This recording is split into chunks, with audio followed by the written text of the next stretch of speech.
Fox News reports Sarah Palin slams Kathy Griffin as a 50-year-old bully. After months of Kathy Griffin's relentless attacks on her family, Sarah Palin fired back at the comedian this weekend, calling her a 50-year-old bully. I think she's really just defending Anderson Cooper. Have you ever seen her beat on Anderson Cooper? That poor fella, he gets beaten up by Kathy Griffin. He gets beaten up by Egyptians. You better stop it. Do you know who my mother is? Better quit. Anderson Cooper, the guy who announced that he had been hit 10 times by the Egyptians. Who counts? Who friggin' counts how many times you got hit? That's one. You just hit me. You better stop. That's two. That's three, four, five. That's 6 hits. You hit me 6 times. I'm Anderson Cooper. This is going to be on the evening news. You better stop. You better stop. You're Kathy Griffin. She's not funny. She's skanky. She runs around criticizing other people in the worst possible way, and then she does some stupid reality TV show where she's sitting around her house talking in that stupid way she talks. My goodness, I mean, I knew girls that talked that way when they were 14, but not when they're 50. Oh, my God, Mom, hey, Mom, hey, we're filming the show. You're on the show, okay? It's Kathy here, all right? Okay. I'm like B-list. I'm B-list celebrity, okay? I'm going to be like Anderson Cooper this week. I'm going to whip his butt. Yeah, I know. I'm so tough. I'm so crazy. And gay people love me. I'm Kathy Griffin. I know, Mom. Yeah, it's great. Yeah, it's great. It's wonderful. It's great. Yeah. I'm going to criticize Sarah Palin because that way people will notice me. Nobody knows who I am. But, like, if I criticize Sarah Palin, maybe I can get on the news because Keith Olbermann's gone. And, you know, he had a funny overbite, but look at me. I'm Kathy Griffin. Oh, my God. Somebody will notice me. Who are you, you skank? Who gives you the authority to be criticizing a governor of a state who is respected across the country? Who are you, Kathy Griffin? It just goes to show in this country, the worse of a train wreck your life is, Charlie Sheen, the more people will watch you. How very sad. Coming up, why Barack Obama is starting to adopt the policies of George W. Bush and what that means for you. Michael Berry in for Mark Levin. The best is yet to come. So, Barack Hussein Obama, our president, Nobel Peace Prize winner, is going to resume the Guantanamo trials and extend the Afghanistan war effort. What's next? Agreed to extend the tax cut from George W. Bush from almost 10 years ago. What's next? Isn't it interesting that when Obama's approval ratings drop really low, he starts engaging in George Bush policy? Isn't it interesting that when he looks for direction, he goes to Ronald Reagan and starts trying to pretend he is? Isn't that fascinating?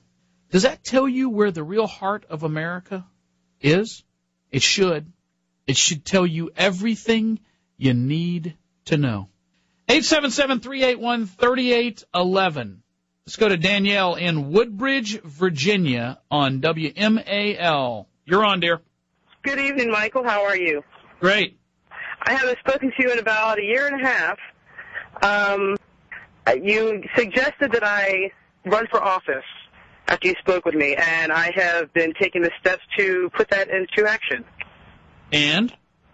It's going well. I'm taking some leadership classes, and we're waiting for redistricting to finish here in our district, and I'll see what opens up when they're done. They should finish out to around the end of April.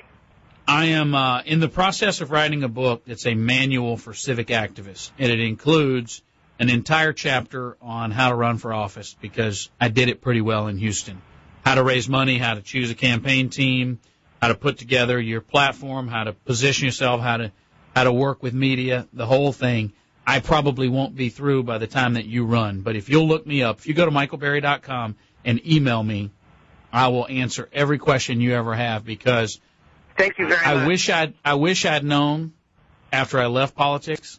I wish I'd known when I started in politics what I knew by the time I left, and I love to share it because there are a lot of very little simple lessons that I think can help people. But I got to tell you, Danielle, I didn't give you advice that I don't give anyone else, and that is every single American should hold some public position in their life. And I'll tell you why I say that. It doesn't mean that everybody should run for Congress. It means that everybody should hold a position of authority and responsibility. Everybody should coach a Little League team or be the PTA president or be the block president for a couple reasons. Number one, it would stop all the complaining because you realize you can't please all the people and it make you less likely to be a complainer. There are people who are just irritants. They go and they complain. That's what they do. They don't know any better because they've never been in a position of authority. They don't understand how it is. It would also mean that you'd get a broader cross-section of leadership, more representative government and organizations, and we'd have a better talent pool to draw from. Thanks for your call, Danielle. It's sad to me, having been in elected office, it is sad to me to say that most people that are in public life, that are in elected office, particularly the Democrats, but sadly, in all elected office, are generally people who couldn't make it anywhere else. Now, they don't run anything because by our structure, we don't want the government to have much authority or control over our lives. But if you stop and think about the fact, you take your average congressman, your average state rep, state senator, assemblyman, would you hire that person in your office? I don't just mean your Sheila Jackson Lee. I mean all of those. Barack Obama's running around like he's a constitutional lawyer. He got whipped on the moratorium twice. Judge Marty Feldman ruled down the moratorium and then 6 months later said, follow my ruling. He got whipped on Obamacare. This man doesn't understand what is and isn't constitutional, and he claims to have been a constitutional lawyer. Questionable. Very questionable. He organized crackheads on the south side of Chicago. That's what he did. He's the community activist in chief. And you stop and think about this. We've got the guy who's the head of our government, and aside from the fact that we don't want the government to do much, he is the commander-in-chief of our military, and he is the chief executive over the executive branch of our government, the group that's supposed to actually do things. Congress appropriates the money. The judiciary determines if what they're doing is appropriate within the constraints of our Constitution. And the chief executive, the president, they're supposed to do things, mail things, collect things, enforce things. We have a guy that didn't spend any time in the private sector. We have a guy that's never run anything other than a protest. That's what we came to in this country. And before you say anything else, just remember this. Somebody in your family or your office or on your block voted for him. Somebody who knows better. Somebody who knows better. You know why? Couple of reasons.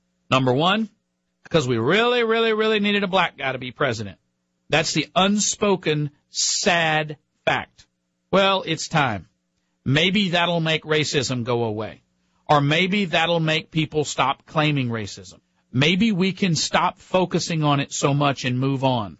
Maybe what we ought to do is engage in affirmative action in the White House.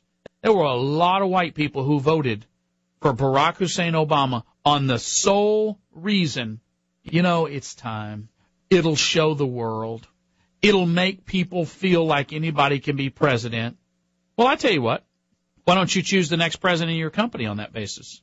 Why don't you choose your doctor on that basis? Why don't you choose your CPA or your lawyer on that basis? You know that lawyer you really like?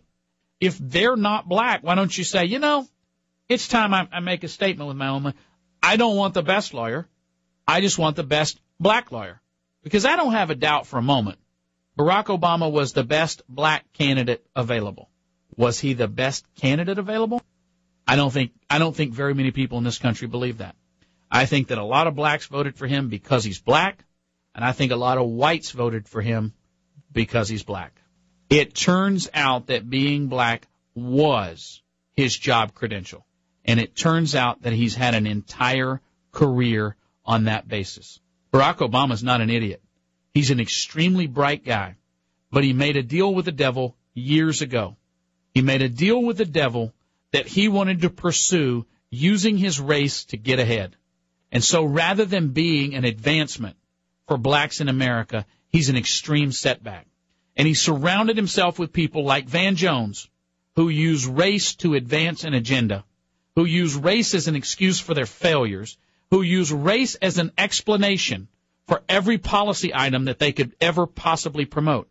And when they do, they set blacks back in America. And dare you criticize, dare you disagree, you are diminished, marginalized, dismissed as an Uncle Tom. a house Negro. You know why? Because you cannot break from the pack. The power of racial politics is groupthink. The minute 99% of blacks don't vote the same way is the minute that block stops being the most important element in the Democrat Party. Bill Clinton knew it. Barack Obama knows it.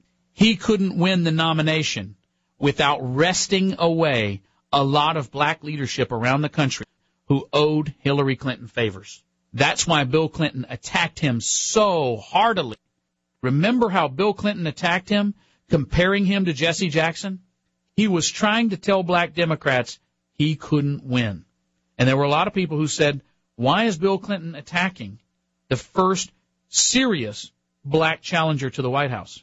Because Bill Clinton was smarter politically, is smarter politically than his wife. And he knew that if this guy gets his legs under him, if he starts galvanizing black voters behind the banner of first black president, that was a tide she'd never be able to defeat. Hillary Clinton's real base is older white Jewish women, or older Jewish women.